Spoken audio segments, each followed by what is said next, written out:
يا ربي صل على محمد يا ربي صل عليه وسلم يا ربي صل على محمد يا ربي صل عليه وسلم يا ربي صل على محمد وافتح من الخير كل مغلى يا ربي صل على محمد وافتح من الخير كل مغلى يا ربي صل Kita adalah menkirim syariah. Takbir. Allahu Akbar.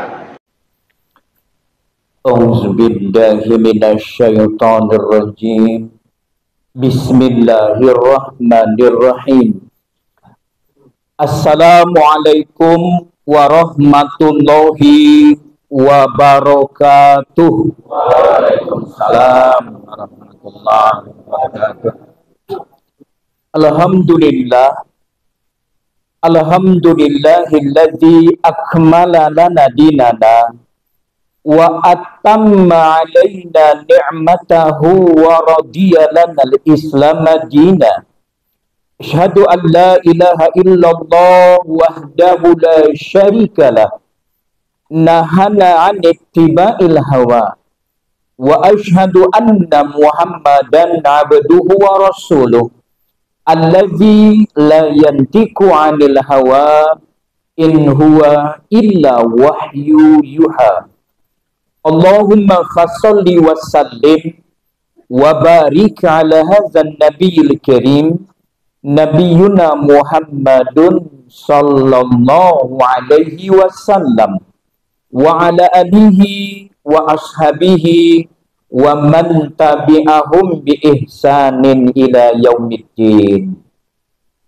Ya ma'asyiral muslimin wal muslimat rahimakumullah, ittaqullaha haqqa tuqatih wa la tamutunna illa wa antum muslimun. Ya ayuhan nasu taqu rabbakumul ladzi khalaqakum min nafsin wahidah wa khalaqa minha zawjaha wa batha minhuma rijalan katsiran wan nisaa wattaqullaha allazi tasaaluna bihi wal arham innallaha kana 'alaikum raqiba. Ya ayyuhalladzina amanu taqullaha wa qulu qawlan sadida yuslih lakum a'malakum wa yaghfir lakum dzunubakum wa may yuti'illaha wa rasulahu faqad faza fawzan 'azima. Wa qala Rasulullah sallallahu alaihi wasallam fil hadis, man yarhamhum fil ardi yarhamhum man fis sama. Wa qala hadisul ukhra, man ahya sunnati faqad ahabbani wa man ahabbani kana ma'i fil jannah. Au kama qala Rasulullah sallallahu alaihi wasallam.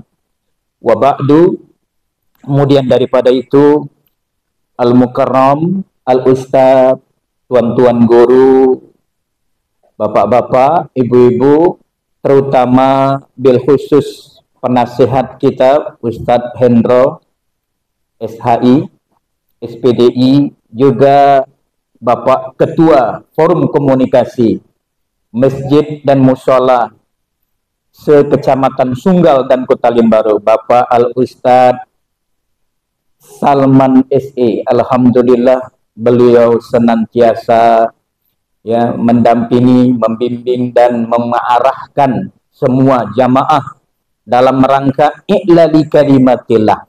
Tidak kalah pentingnya juga kepada wakil yang sudah berhadir dan semuanya bapak-bapak, ketua-ketua BKM, musola dan masjid se-Kecamatan Sunggal dan Kota Limbaru yang senantiasa kita diberi oleh Allah Subhanahu wa taala kesehatan, keafiatan sehingga dapat memakmurkan masjid-masjid dan musola se-Kecamatan Sunggal dan Kota Limbaru. Dan tidak kalah pentingnya adalah jamaah yang memakmurkan rumah-rumah Allah Subhanahu wa taala, yang mana pada kesempatan pagi yang berbahagia ini alhamdulillah wallahu bisa'ada wal farah, kita gembira, kita bahagia karena didudukkan kita oleh Allah Subhanahu wa taala di rumahnya yang mulia, yang senantiasa diperjuangkan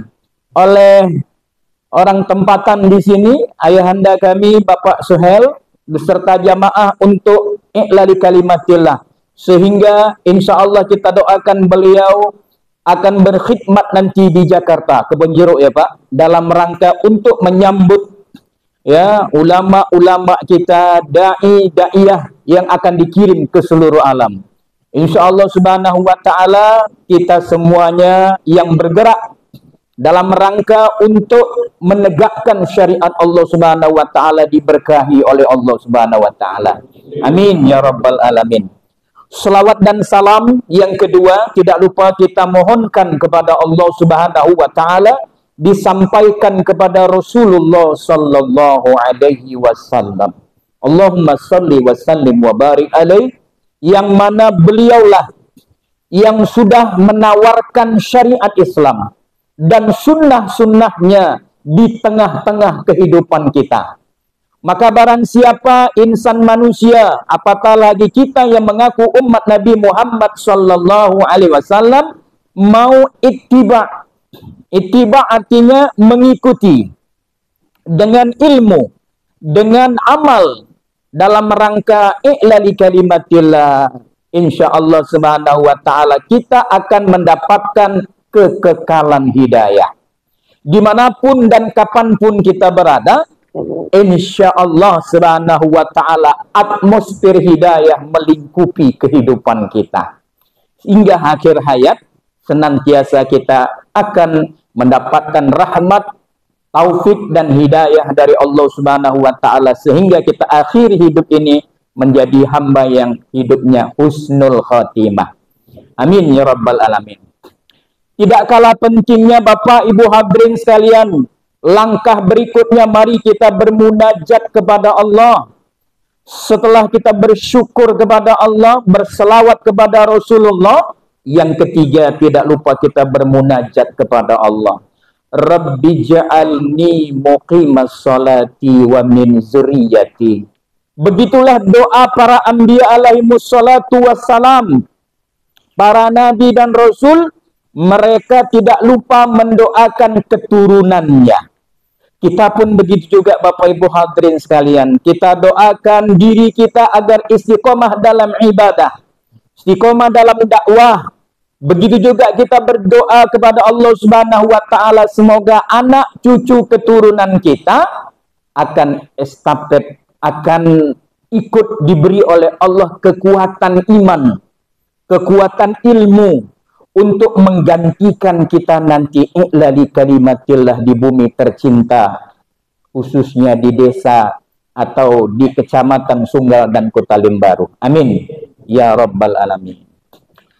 Bapak Ibu hadirin jamaah yang dirahmati Allah Subhanahu wa taala, sudah merupakan sunnatullah, sudah merupakan ketetapan Allah Subhanahu wa taala bahwasanya Allah Subhanahu wa taala menghantarkan kita dalam suasana di bulan yang berkah ini, hari bulan Sya'ban. Insyaallah tadi kita sudah berdoa, Allahumma barik lana fi Sya'ban wa ballighna fi syahri Ramadan. Orang-orang dulu yang dirahmati Allah, hidupnya diberkahi oleh Allah Subhanahu wa taala, mereka dimudahkan oleh Allah Subhanahu wa taala untuk dapat beramal soleh. Maka doa orang-orang yang soleh-soleha dulu, salafus soleh dulu, mereka bermunajat kepada Allah untuk diberikan kekuatan iman, diberikan keamanan, diberikan nikmat Islam, untuk dapat mengisi relung kehidupan kita, agar hidup kita mempersiapkan bekal yang maksimal untuk menghadap Allah Subhanahu wa taala di masa yang akan datang. Maka oleh karena itu Bapak Ibu hadirin sekalian, sejarah sudah menceritakan bulan Sya'ban adalah bulan yang mana Allah Subhanahu wa taala dengan qada, dengan kekuasaannya, menentukan rezeki, menentukan umur kita, menentukan apa yang akan terjadi di masa yang akan datang, maka di bulan Sya'ban ini kita mempersiapkan diri agar menjadi hamba yang pandai bersyukur kepada Allah Subhanahu wa taala. Kemudian Allah Subhanahu wa taala di bulan Sya'ban memerintahkan Rasulullah sallallahu alaihi wasallam untuk memindahkan kiblat yang pertama di Masjidil Aqsa ke Masjidil Haram. Itulah peristiwa yang terjadi di bulan Sya'ban. Yang ketiga, Allah Subhanahu wa taala di bulan Sya'ban turun ayat memerintahkan kepada umat Islam, umat Nabi Muhammad sallallahu alaihi wasallam untuk berselawat kepada Rasulullah sallallahu alaihi wasallam. Maka bulan Sya'ban diturunkan perintah berselawat. Bapak Ibu hadirin sekalian, seketika itu langit dunia bercahaya dengan selawat dan salam kepada Rasulullah sallallahu alaihi wasallam. Diturunkanlah keberkahan, cahaya meliputi sekalian alam, dikarenakan Allah Subhanahu wa taala sudah memerintahkan kepada kita umat Islam untuk memaksimalkan berselawat kepada Rasulullah sallallahu alaihi wasallam. Innallaha wa malaikatahu yusholluna 'alan nabi ya ayyuhallazina amanu shollu 'alaihi wa sallimu taslima. Itu diturunkan perintahnya di bulan Sya'ban. Kemudian di bulan Sya'ban juga Rasulullah sallallahu alaihi wasallam dan para sahabat mempersiapkan diri fisik, mental untuk menghadapi perang Badar. Karena perang Badar itu terjadi di bulan Ramadan, Bapak Ibu hadirin sekalian. Maka sama halnya kita mereview ulang. Kita yang sekarang sudah berada di tanggal 16 Sya'ban, pertengahan Sya'ban. Maka Bapak Ibu hadirin sekalian, mari kita persiapkan diri-diri kita untuk menyambut bulan yang agung, bulan yang diberkahi oleh Allah Subhanahu wa taala. Sebagaimana Rasulullah bersabda, "Ya ayuhan nas, qad azallakum syahrun azimun, syahrun mubarak." Hai sekalian manusia, kata Rasulullah. Bukan ya ayyuhalladzina amanu, tapi ya ayuhan nas. Bukan hanya untuk orang Islam yang beriman, tapi untuk semua manusia. Ya ayuhan nas, hai sekalian manusia, kata Rasulullah, qad azallakum syahrun azimun, syahrun mubarak. Sungguh, kalau udah pakai kata qad, maka itu sudah tidak jauh lagi. Kita kalau mau sholat, ya, muazin disuruh iqamah. Qad qamatis shalah, qad qamatis shalah. Sungguh sebentar lagi sholat akan ditegakkan.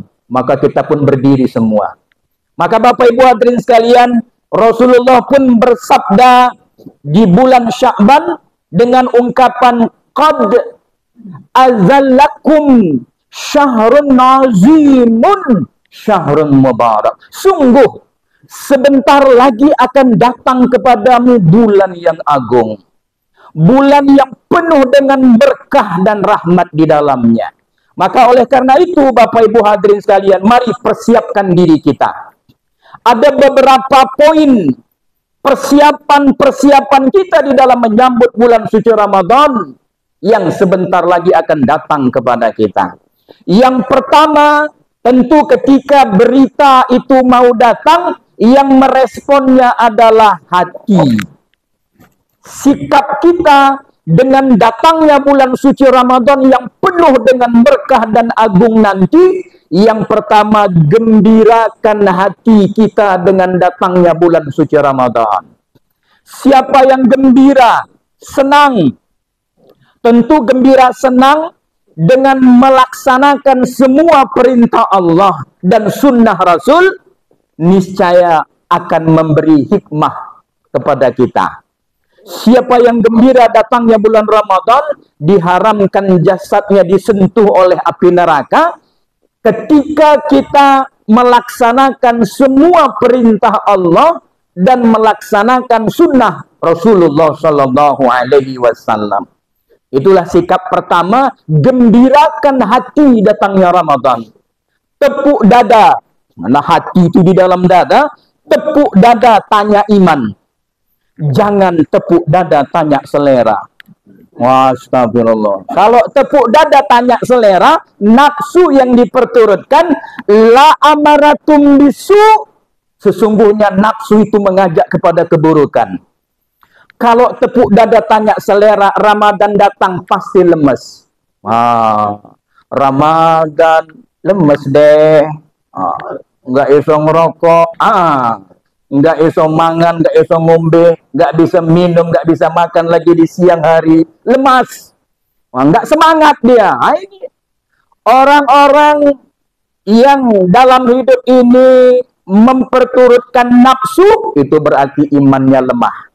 Inilah Bapak Ibu hadirin yang dirahmati oleh Allah Subhanahu wa taala, gembirakan hati dengan datangnya bulan suci Ramadan. Ketahuilah, di dalam Al-Qur'an Allah Subhanahu wa taala sudah membagi hati manusia ini menjadi 3 bagian.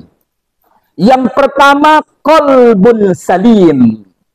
Allah berfirman dalam Al-Qur'an, la yanfa'u malun wala banun. Tidak ada gunanya harta suatu hari nanti. Tidak ada gunanya anak suatu hari nanti, illa kecuali man atta'allah biqalbin salim, kecuali seorang hamba yang datang menghadap Allah dengan hati yang selamat. Inilah Bapak Ibu hadirin sekalian, datangnya bulan Ramadan. Sekarang kita berada di bulan Sya'ban pertengahan. Mari kita buka hati kita dengan ikhlas, menerima perintah Allah, perintah puasa, perintah ibadah, perintah berbuat baik. Ta'awwanu 'alal birri wat taqwa, tolong menolong dalam berbuat baik dan ketakwaan. Niscaya hati kita akan dipenuhi dengan hidayah, dipenuhi dengan taufik, dipenuhi dengan kebaikan-kebaikan, sehingga hidup kita menjadi berkah, hidup kita menjadi tenang. Senantiasa kita isi hidup kita dengan zikrullah, zikir pagi petang, tilawatil Quran, dakwah ilallah, yang mana itu semua kita lantunkan dalam kalimat-kalimat thayyibah. Insya Allah Subhanahu wa taala akan menjadi tenanglah hidup kita. Ala bizikrillahi tatmainnul qulub. Dengan berzikir manusia itu hatinya menjadi tenang. Mengingat Allah. Bukan hanya zikir subhanallah, alhamdulillah, tapi juga as-salatul lizikri. Salat itu mengingat Allah. Dengan salat kita hati menjadi tenang. Wasta'inu bisobri wassalah. Minta tolonglah kamu dalam hidup ini dengan sabar dan salat. Apatah lagi Nabi mengatakan saumur Ramadan saumus sabar. Bulan Ramadan adalah bulan melatih kesabaran. Maka oleh karena itu Bapak Ibu hadirin sekalian, kita tingkatkan kesabaran kita nanti di bulan Ramadan. Jangan mengatakan sabar itu ada batasnya. Sabar tidak ada batasnya. As-sabiru warabitu. Sabarlah kamu dengan ujian Allah dan tingkatkan kesabaranmu. Jangan mengatakan sabar ada batasnya.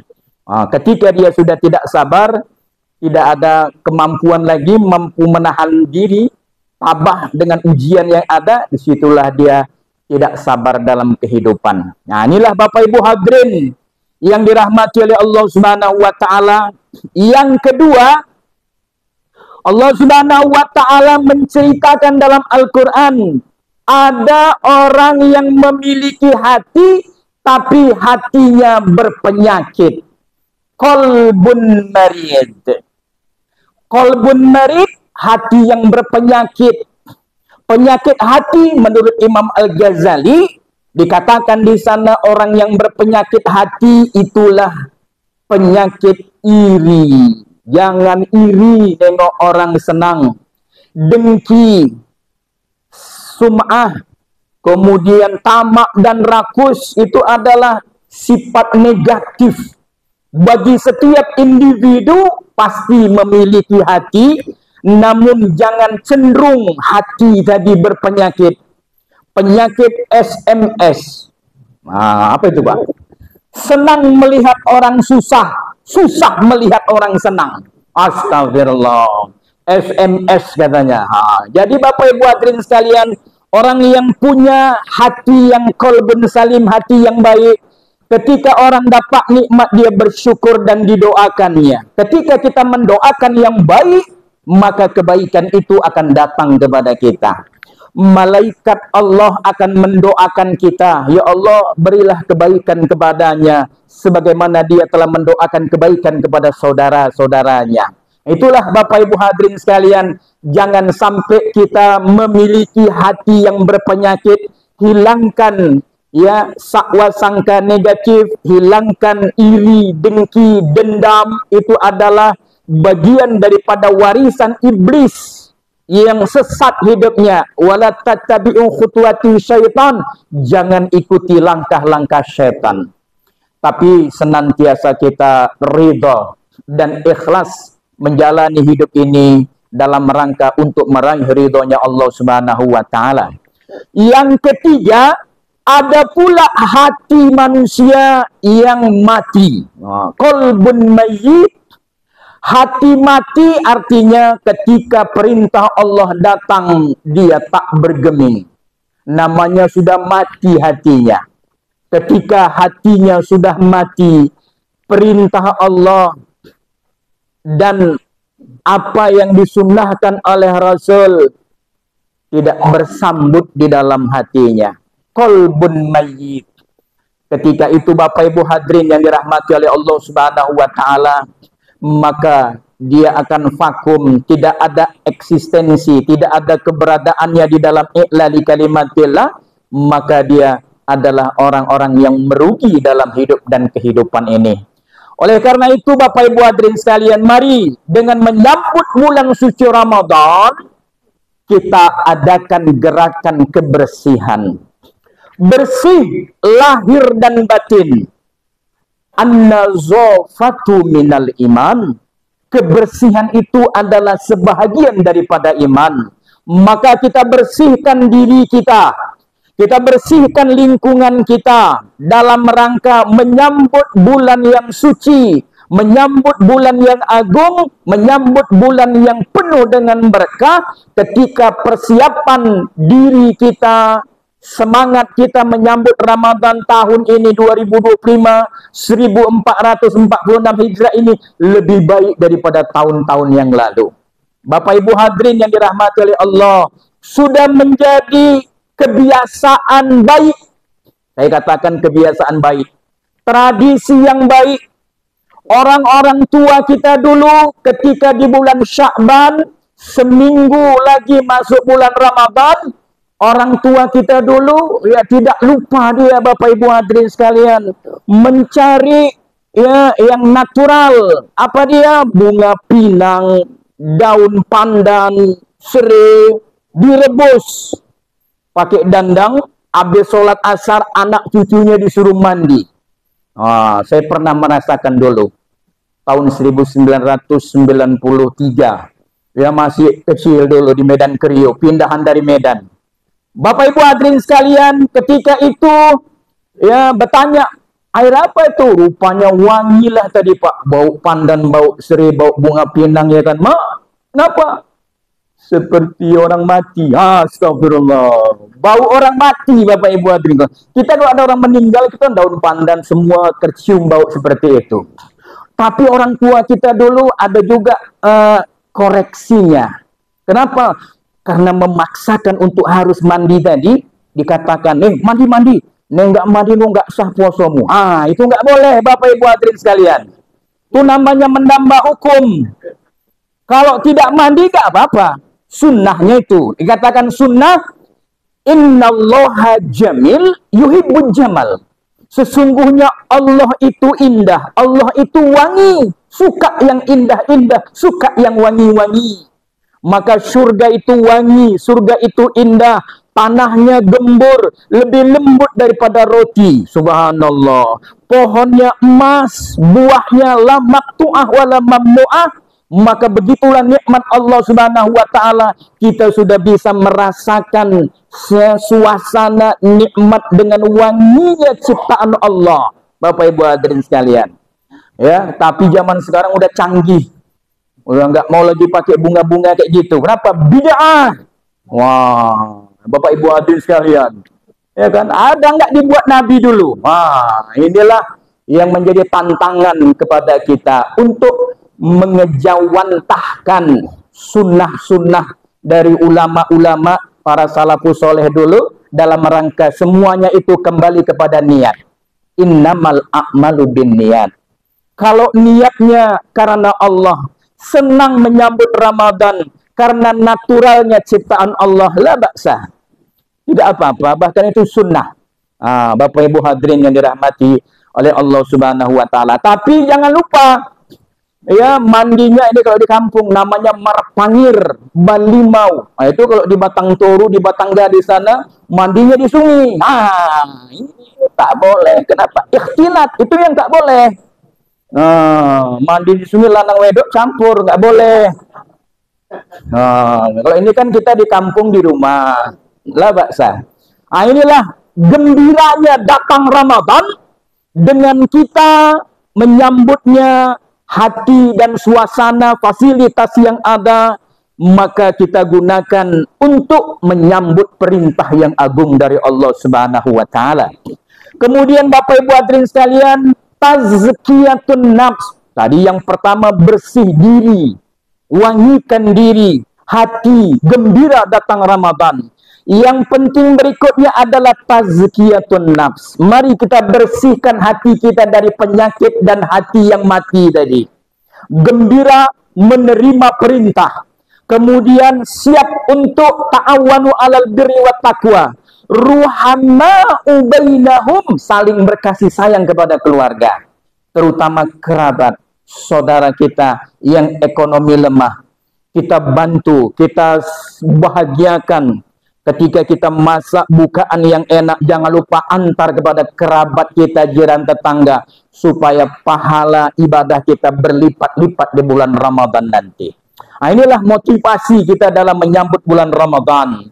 Selanjutnya Bapak Ibu, sudah menjadi tradisi juga di kampung kita, di masyarakat Indonesia, seminggu sebelum Ramadan, bukan hanya minta maaf kepada yang hidup, tapi juga bersilaturahim, mendoakan keluarga yang sudah wafat.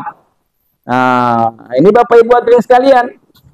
Tapi kalau kita tengok pemahaman sekarang yang sudah datang, bid'ah katanya. Dulu Nabi melarang ziarah kubur, tapi sekarang fazuruhu. Kenapa? Iman udah kuat, maka kita disuruh berziarah. Tapi jangan lupa ada adabnya.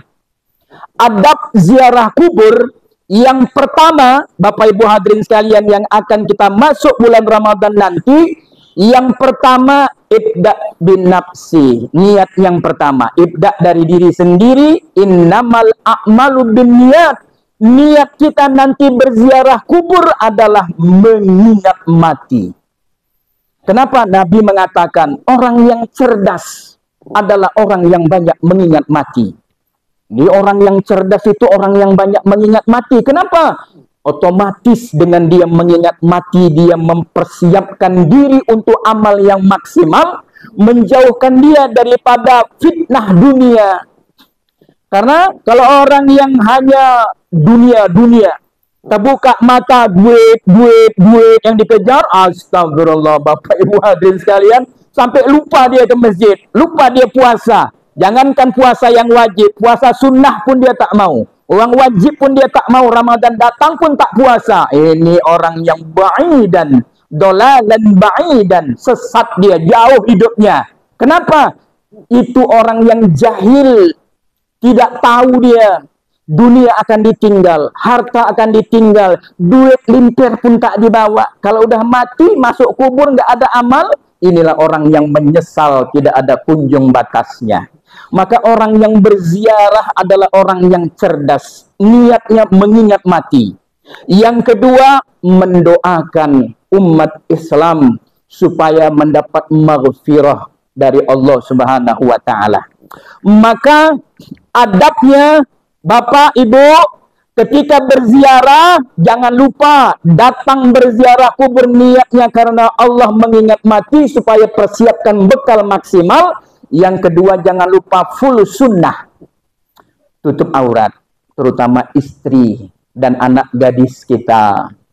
Karena Allah mengatakan dalam Al-Quran surat Al-Ahzab, surat An-Nur, hai Nabi, perintahkanlah istri dan orang-orang yang mukminat untuk menurunkan kainnya sampai ke dada. Itulah perintah menutup aurat, jilbab. Maka Bapak Ibu hadirin sekalian, ketika nanti keluarga kita ingin ikut berziarah mengingat mati, janganlah dibawa anak gadis tadi yang rambutnya ure-ure. Astagfirullah.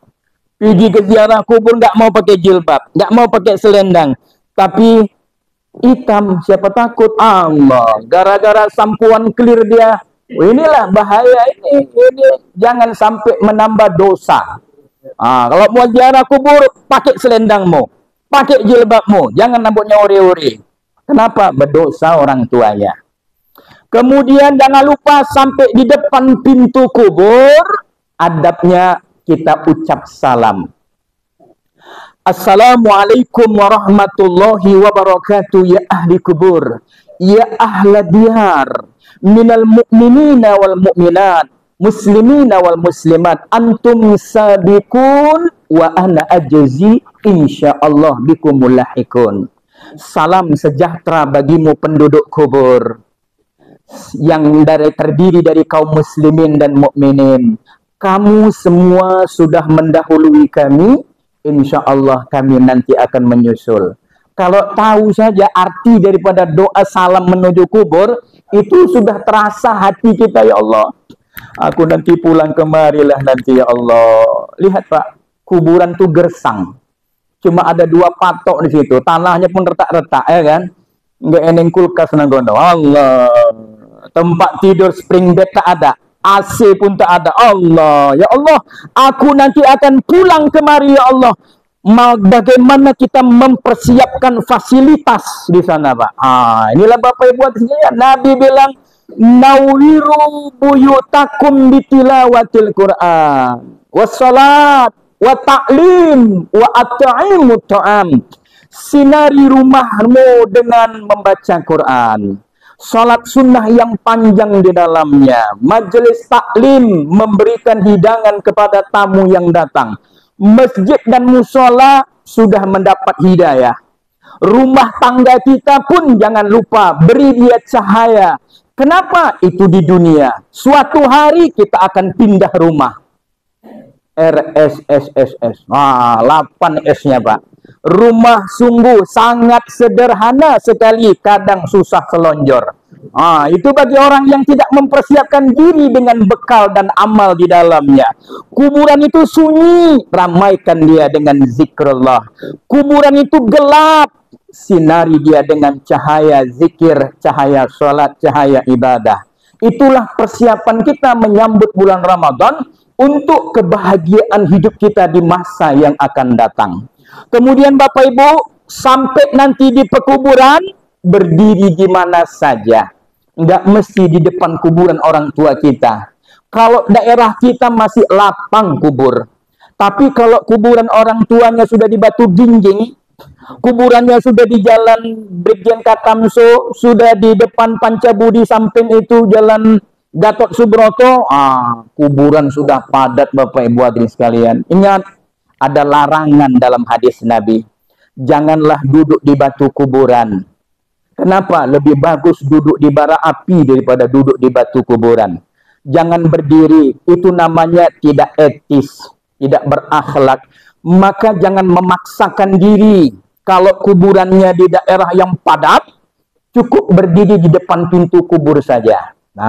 Adab kiblat, doa. Dulu Nabi Muhammad Shallallahu Alaihi Wasallam di bulan Sya'ban teringat akan jasa Khadijah. Ketika itu Bapak Ibu hadirin sekalian, Aisyah menceritakan, suatu malam aku tidak mendapati suamiku berbaring di sampingku. Aku mencarinya kemana-mana sampai aku ke Baqi. Nah, di situ aku lihat, kata Aisyah, Rasulullah Shallallahu Alaihi Wasallam masuk ke area pekuburan. Dia ucap salam, dia mengangkat tangannya ke langit dan berdoa, Allahumma gfir lahum warhamhum warafa' darajatahum fi mahdiyin. Ya Allah, ampunilah penduduk kubur ini dari kaum muslimin dan mukminin.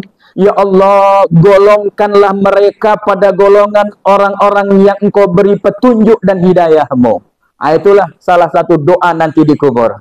Allahumma gfir lahum warhamhum wa'afihi wa'fu anhum. Doa untuk penduduk kubur, untuk mayit, semoga diampuni dosa-dosanya, diangkat derajatnya, dijauhkan daripada siksa kubur. Ini adalah doa orang yang hidup kepada orang yang sudah meninggal sebagai bentuk evaluasi diri, meningkatkan semangat kita untuk beribadah, bekal di masa yang akan datang. Kemudian Bapak Ibu, ulama kita bagi tahu, ketika nanti berdoa di kubur, lebih bagus adabnya itu berdiri menghadap kiblat. Kalau mau lama, bolehlah duduk. Bawa dingklik atau bawa selop, duduklah menghadap kiblat. Jangan jongkok. Kenapa tidak boleh jongkok? Ulama-ulama dulu mengatakan, Bapak yang sholat Jumat ketika mendengarkan khutbah, janganlah duduk memeluk dengkul, kata ulama. Kenapa? Cincinnya terbuka setengah. Astagfirullah. Apalagi kalau sudah ngantuk, Pak Ustaz. Goyang sedikit bisa keluar anginnya. Apalagi jongkok berdoa menghadap kiblat, itu cincinnya terbuka 100%. La, mamnu, tidak boleh, dilarang itu. Jangan jongkok menghadap kiblat. Satu-satunya jongkok dapat pahala ketika buang hajat. Alhamdulillah. Itu pun tak boleh menghadap kiblat. Tak boleh berzikir, tak boleh merokok, tak boleh main HP. Tapi disunnahkan mendehem. Ini sunnah dalam buang hajat, disunnahkan mendehem. Hikmahnya ada dua. Yang pertama, ketika buang hajat di khala, di jamban, di WC, ketika kita masuk ke dalam, segerakan, jangan lama-lama. Kemudian disunnahkan mendehem. Satu, supaya orang di luar tahu, ada orangnya. Itu yang pertama. Yang kedua, hikmahnya ketika mendehem itu menuntaskan, supaya zat padat, zat cairnya jangan tertahan. Ditolak dia, didorong dia supaya tuntas. Itulah dapat pahala tidak menghadap kiblat. Jongkok yang dapat pahala ketika buang hajat. Tapi adab berdoa tak pernah jongkok. Ya Pak, Al-Quran surat Al-A'raf Allah berfirman, qiyama wa qu'udan wa ala junubihim. Orang yang mengingat Allah, beribadah, berzikir, salat, mengingat Allah, qiyama wa qu'udan wa ala junubihim. 3 kondisi orang yang beribadah mengingat Allah itu. Yang pertama berdiri. Itulah tadi, berdoa berdiri, ibadah salat berdiri, wa qu'uda atau duduk. Kemudian yang ketiga, atau berbaring. Tapi di kuburan nggak mungkin kita berbaring, ya kan? Berdiri sama duduk. Bapak Ibu hadirin yang dirahmati oleh Allah Subhanahu wa taala, itulah adab. Ketika nanti kita ziarah kubur, ada yang jongkok, ada yang duduk di batu kuburan, ini dakwah kepada kita. Nggak boleh, apalagi anak-anak yang masih muda, dilarang Pak ya. Jangan, ini enggak. Itu dilarang oleh agama, seperti itu. Selanjutnya Bapak Ibu, sikap kita dengan datangnya bulan Ramadan yang berikutnya, mari kita mengulang-ulang kaji yang ada kaitannya dengan bulan Ramadan. Kita mengulang-ulang kaji, baik dia dalam kajian tausiah, baik dia kajian di media sosial. Ulama-ulama kita sudah menginformasikan tentang seluk-beluk bulan Ramadan. Apa itu perintah Ramadan? Apa hukumnya? Fardu ain, wajib hukumnya. Laki-laki perempuan yang sudah balik, ketika Ramadan datang diwajibkan kita untuk mempuasakannya. Kalau sakit musafir, kita boleh menggantinya di hari yang lain. Kemudian kita harus tahu juga sunnah puasa yang membatalkan puasa.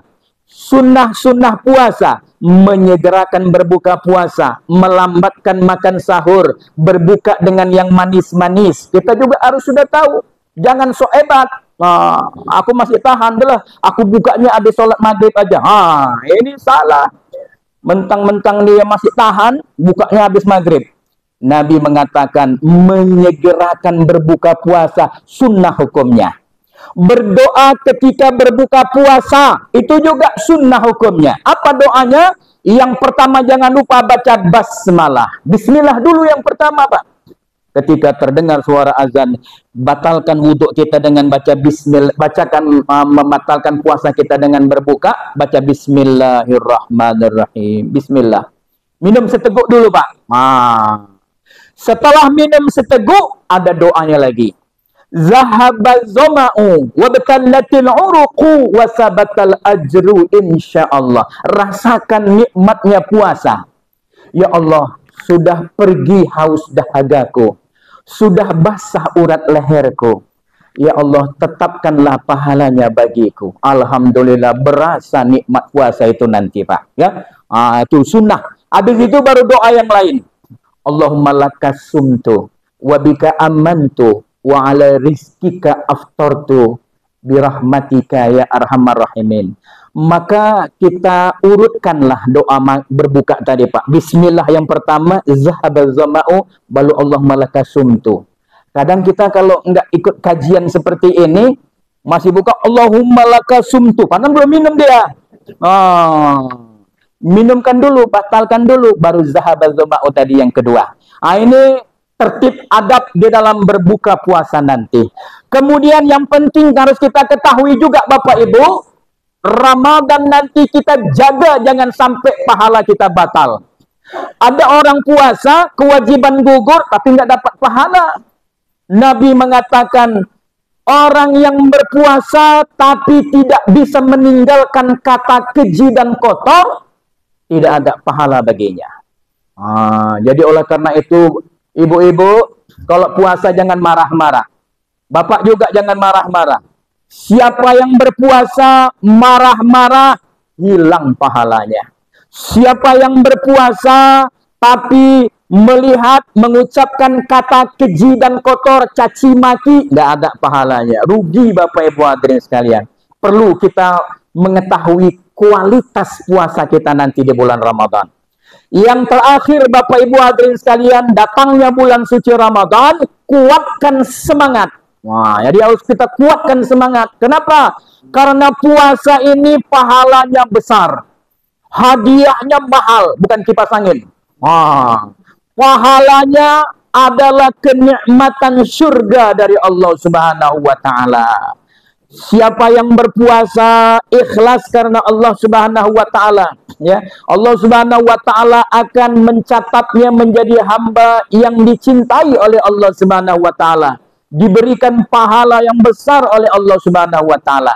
Dan yang terakhir, ketika masuk nanti tanggal 28 bulan 2 ini, di penghujung hari, tenggelam matahari di akhir bulan Sa'ban, kita disunnahkan mengucapkan kalimat tahniah, kalimat penghormatan datangnya bulan Ramadan. Sunnah hukumnya, ucapannya marhaban ya Ramadan, marhaban bika ya Ramadan. Selamat datang bagimu bulan Ramadan, selamat datang wahai bulan Ramadan. Semoga diriku dan keluargaku umat Islam diberikan keberkahan di bulan Ramadan lebih baik daripada bulan-bulan yang lalu. Inilah Bapak Ibu hadirin sekalian, persiapan kita di dalam menyambut bulan suci Ramadan dengan harapan semoga Allah Subhanahu wa taala memberkahi dan meridhoi kehidupan keluarga dan masyarakat kita agar senantiasa mendapat ridho dan berkah yang berlimpah dari Allah Subhanahu wa taala. Amin.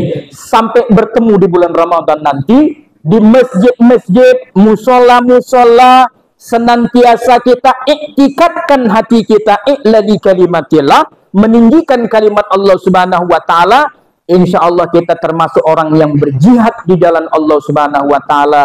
Meninggal kita nanti insya Allah menjadi mujahid-mujahidah dan akan ditempatkan di surga yang penuh dengan kenikmatan sebagai harapan dan cita-cita kita bersama. Amin.